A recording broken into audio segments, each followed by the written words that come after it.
नमस्कार, breaking now देख रहे हैं आप और मैं हूं आपके साथ परवीन शेख। इस वक्त की बड़ी खबर दिल्ली से आ रही है। दिल्ली में अरविंद केजरीवाल की सेहत को लेकर एलजी वीके सक्सेना ने एक चिट्ठी लिखी है। इस चिट्ठी में उन्होंने बड़ा दावा किया है जिसको लेकर सियासी घमासान छिड़ गया है। आम आदमी पार्टी की तरफ से कई प्रतिक्रियाएं आ रही हैं, तो ऐसा क्या दावा कर दिया है एलजी वीके सक्सेना ने? इस पर ज्यादा अपडेट के लिए कैपिटल टीवी के एग्जीक्यूटिव एडिटर राजीव कुमार हमारे साथ जुड़ चुके हैं। सर, ऐसा क्या है इस चिट्ठी में जो इतना बवाल मचा है? देखिए, सच्चाई है, चिट्ठी में सच्चाई है, क्योंकि यही आम आदमी पार्टी के अलग अलग नेता, ये संजय सिंह जो आज बिल से निकलकर चिल्ला रहे हैं कि इसकी क्या जरूरत थी, एलजी को चिट्ठी लिखने की क्या जरूरत थी, और जेल के एडमिनिस्ट्रेशन को यानी तिहाड़ जेल के प्रशासन को इस बात का दावा करने की क्या जरूरत थी। भाई, शुरुआत किसने किया? इन लोगों ने झूठ फैलाया, अब सच्चाई सामने आ गई है तो इसके बाद परेशानियां बढ़ गई है।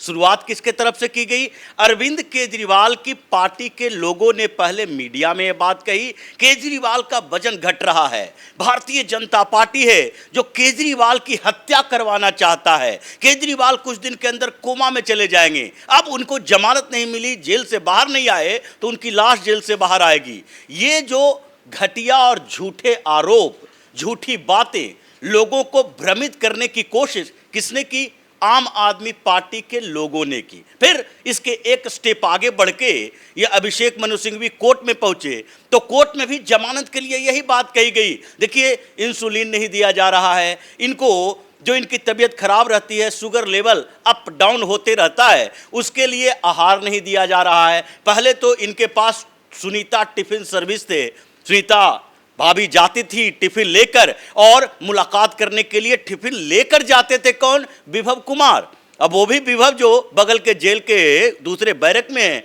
तो ऐसे में अरविंद केजरीवाल को टिफिन पहुंचाने वाला भी जेल के अंदर है, और जो टिफिन बनवा कर भेजती थी वो आजकल इस बात के लिए परेशान है कि उनका पॉलिटिकल कैरियर कैसे आगे बढ़ेगा। दिल्ली में ना तो हरियाणा में जाकर चुनाव प्रचार करें। तो ऐसी स्थितियों में जो इन लोगों ने झूठे आरोप लगाए, इन लोगों ने जमानत के लिए कॉन्स्पिरेसी करने की कोशिश की, इन लोगों ने कोर्ट के अंदर बात ये कही कि अरविंद केजरीवाल को अगर जमानत नहीं दी गई तो वो जिंदा वापस नहीं आएंगे, तो फिर अब तो जरूरत थी। तो अरविंद केजरीवाल के मंत्री भी कहते हैं कि दिल्ली की सरकार सीएम केजरीवाल नहीं चला रहा, हम लोगों के पास कोई अधिकार नहीं है, सारे सेक्रेटरी के पास अधिकार है और सारा पावर जो है वो एलजी वीके सक्सेना के पास है। तो आप तो ये नहीं कहोगे कि जेल एडमिनिस्ट्रेशन, तिहाड़ जेल जो अथॉरिटी है उसके ऊपर दिल्ली सरकार का पूरा अधिकार है।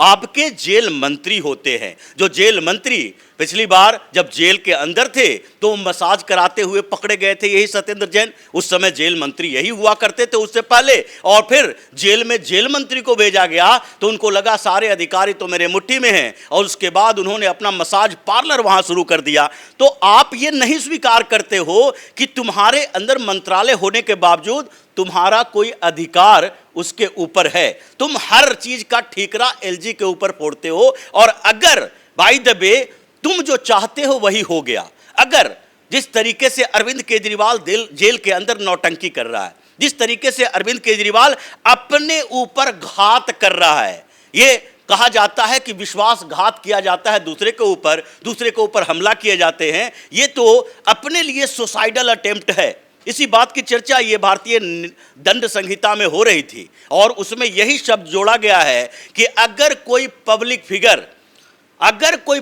फिगर भूख हड़ताल करके भी जान देने की कोशिश करे, या फिर सरकार के कर्मचारियों के काम को बाधित करने की कोशिश करे, तो उसके ऊपर केस दर्ज होगा। यानी कि आप अगर भूख हड़ताल करके अपनी जान देने के पीछे पड़े हुए हो और उससे पब्लिक सेंटीमेंट खराब हो रहा है, आपकी मांग क्या है वो बाद में देखा जाएगा, लेकिन आप खुद के ऊपर, आपके ऊपर अटेम्प्ट टू मर्डर का केस दर्ज होगा। और अरविंद केजरीवाल जो जेल के अंदर खुद ही वो सारा काम कर रहे हैं, एलजी को पता चला, चीफ सेक्रेटरी नरेश कुमार को पता चला, जेल एडमिनिस्ट्रेशन ने चिट्ठी लिखी, उन्होंने पूरी रिपोर्ट दी, तो ऐसे में ये सारी रिपोर्ट जब सामने आ गई तो फिर एलजी को लोगों को बताना उनकी जिम्मेदारी हो गई कि देखिए भाई, अरविंद केजरीवाल खुद अपने लिए क्या क्या कर रहा है, ताकि जमानत मिल सके। और इसलिए एलजी के सेक्रेटरी ने फिर से एक लेटर जारी किया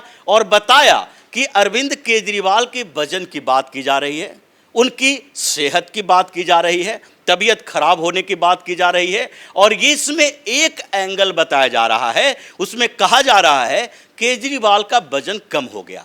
यानी कि जब केजरीवाल को गिरफ्तार किया गया था, वो जेल में गए थे, तो उस समय उनका वजन 63 केजी था और फिर कुछ दिन के बाद उनका वजन घट के 61 केजी हो गया, यानी कि 2 केजी वजन घट गया। उसी के समय अलग अलग समय में वजन बढ़ाने घटाने की बात की जाती है। ऐसे वजन बढ़ना घटना सामान्य स्थितियों में बहुत बड़ी परेशानी की वजह नहीं बनती, क्योंकि आजकल तो लोग ऐसे ही वजन घटाने के लिए कोशिश करते रहते हैं। क्या सर इसको यहाँ पर दबाव, एक तरह से जुडिशरी सिस्टम पर दबाव बनाने की कोशिश के तौर पर देखा जाए? देखिए, ये बिल्कुल वही है स्ट्रेटजी जिस तरीके से अभी जुडिशियरी काम कर रही है, जो सुप्रीम कोर्ट से लेकर हाई कोर्ट के फैसले में देखा जा रहा है कि जैसे सत्येंद्र जैन बहुत समय तक जेल के अंदर रहा, जमानत नहीं मिली, तबीयत खराब होने की बात हुई, हॉस्पिटलाइज्ड हुआ, जमानत नहीं मिली। हॉस्पिटल में जब ईडी के अधिकारी गए, वहां पर देखा उन्होंने कि सत्येंद्र जैन अपनी बीवी के साथ बैठा है, घर की तरह माहौल है, हंसते खेलते हुए। अचानक से जब गया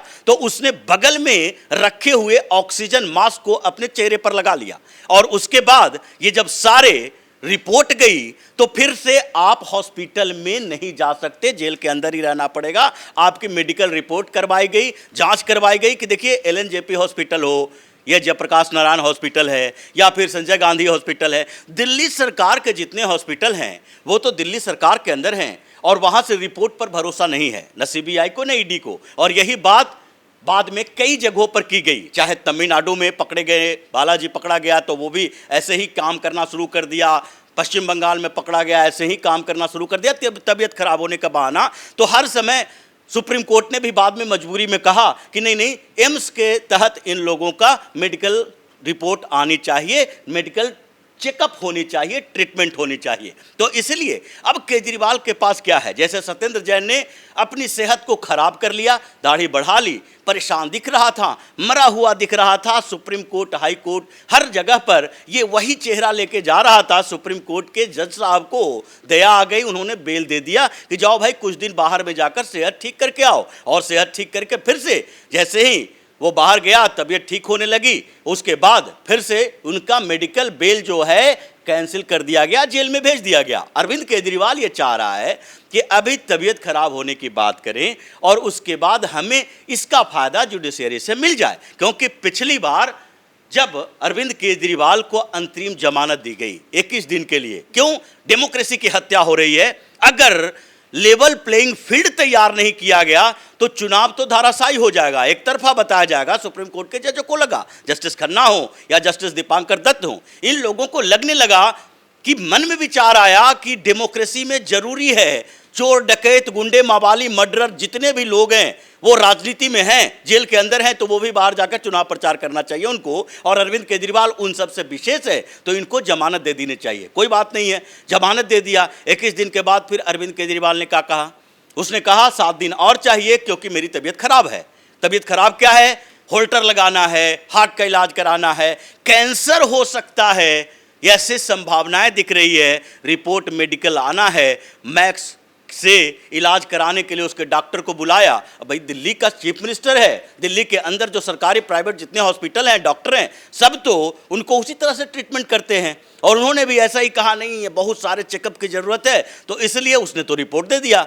और उसके आधार पर इसने कहा कि 1 सप्ताह और हमें जमानत चाहिए, लेकिन सुप्रीम कोर्ट ने मना कर दिया। भले ही उस समय सुप्रीम कोर्ट को लग गया था कि ये बहुत बड़ा नौटंकीबाज व्यक्ति है, ये इतने दिनों तक, 21 दिनों तक जब चुनाव प्रचार करता रहा, दिल्ली से पंजाब, पंजाब से गुजरात, गुजरात से लखनऊ, लखनऊ से महाराष्ट्र, सब जगह घूमता फिरता रहा, कोई दिक्कत नहीं हुई। लेकिन जैसे ही बाहर चुनाव खत्म हुआ, उसके बाद प्रचार खत्म होने के बाद इनकी बीमारियां शुरू हो गई। आप पहले से ये सब ट्रीटमेंट करा लेते, 21 दिन के अंदर ही सारे चेकअप करा लेते। और इधर आतिशी ने भी मोर्चा खोल रखा है दिल्ली में, जिस तरह से उनके बयान आ रहे हैं, फिर एक बार उन्होंने बीजेपी पर निशाना साधा। देखिए, जिस तरीके से ये आतिशी हो या सौरभ भारद्वाज हो या कैलाश गहलोत हो या संजय सिंह हो या अरविंद केजरीवाल हो, इन लोगों ने झूठ की जो फैक्ट्री खोल रखी है, उसी का नतीजा है कि आज एलजी के लेटर के बाद अरविंद केजरीवाल पूरी तरीके से एक्सपोज हो गया है। और आतिशी मरलेना जो भ्रमित करने की कोशिश कर रही है कि भाई 2 लाख करोड़ रुपया इनकम टैक्स दिल्ली के लोग देते हैं, हमें 10,000 करोड़ भी नहीं मिलता, उसके बाद जीएसटी देते हैं, हमें केंद्र सरकार पैसे नहीं देती। क्या करने के लिए पैसे दे केंद्र सरकार? तुम्हारे लूटने के लिए। ये दिल्ली की सरकार की तुलना ये लोग क्या करते हैं? अगर कोई सामान्य बुद्धि का व्यक्ति है वो भी समझ जाएगा कि ये जो आतिशी मरलेना उदाहरण दे रही है कि मुंबई से अगर 1 लाख 1.25 लाख करोड़ रुपए का आता है इनकम टैक्स और 54,000 करोड़ रुपया महाराष्ट्र की सरकार को दी जाती है, या बेंगलुरु से आता है टैक्स और 33,000 करोड़ रुपया दी जाती है सरकार कर्नाटक की सरकार को और दिल्ली की सरकार को नहीं दी जाती है, ये शर्म आनी चाहिए इसको सोचने के लिए। क्योंकि दिल्ली में तुम्हारे पास बर्डन कितना कम है ये कभी बात किए हो? किसी भी स्टेट के सबसे बड़ा एक जो बड़ा खर्च होता है लॉ एंड ऑर्डर के सिचुएशन पर होता है, जिसमें पुलिस को पेमेंट देने के लिए ही हजारों करोड़ रुपए खर्च हो जाते हैं। दिल्ली में 11,000 करोड़ रुपए का खर्च है। दिल्ली पुलिस के रख रखाव, गाड़ी और उनके स्टाफ के पेमेंट वगैरह सब चीज मिला के तुम दे रहे हो उसका पैसा, दिल्ली गवर्नमेंट दे रही है, केंद्र सरकार दे रही है। और उसके बाद दिल्ली में जितने सेंट्रल हॉस्पिटल हैं, दिल्ली में जो फ्लाईओवर बन रहे हैं, दिल्ली मेट्रो है, उसमें केंद्र सरकार की भूमिका है, राज्य सरकार की है और रेलवे की भूमिका है। या फिर इतने सारे जो यहाँ पर डेवलपमेंट के काम हो रहे हैं केंद्र सरकार के थ्रू, ये राष्ट्रीय राजधानी है। और तुम इस बात को इग्नोर कर देती हो अपने ये झूठ फरेबी घोटालेबाज वाले कामों के लिए, डेवलपमेंट के काम के नाम पर जो हर डिपार्टमेंट को लूट रहे हो, उसके लिए और पैसा चाहिए और पैसा चाहिए। ये फरेब जो इसका है, ये दिल्ली के लोगों को समझना चाहिए कि दिल्ली में 60% काम केंद्र सरकार करती है, 40% काम राज्य सरकार यानी कि यूनियन टेरिटरी की सरकार की, आम आदमी पार्टी की सरकार करती है, जिसमें नली गली छोटे मोटे मोहल्ले के सड़कें बनाना इसका काम है। जितने बड़े काम हैं, रैपिड मेट्रो चल रहा है, उसमें अरविंद केजरीवाल से बार बार पैसा मांगा जा रहा था, दिल्ली सरकार का कंट्रीब्यूशन नहीं दे रहा था। तो जितने डेवलपमेंट हो रहे हैं उसमें 60% से ज़्यादा भूमिका केंद्र की है, केंद्र सरकार के थ्रू होते हैं। इसलिए ये आतिशी ने जो झूठ फैलाया है उसका भी जवाब अब मिलने ही वाला है। चलिए, इस तमाम जानकारी के लिए बहुत बहुत धन्यवाद। धन्यवाद। तो जिस तरह से यहाँ पर एलजी की चिट्ठी, आतिशी मारलेना के बयान सामने आ रहे हैं, तो इस पर सियासी घमासान जरूर है, लेकिन एक बार फिर अरविंद केजरीवाल एक्सपोज हो गए हैं और खुद एलजी वीके सक्सेना ने उन्हें यहाँ पर एक्सपोज किया है अपनी चिट्ठी के जरिए। अब देखना ये होगा कि इस पूरे मामले में नया मोड़ क्या आता है। जो भी अपडेट है वो हम आपको देते रहेंगे। ब्रेकिंग नाउ में फिलहाल इतना ही। कैमरामैन अशोक के साथ परवीन शेख, कैपिटल टीवी।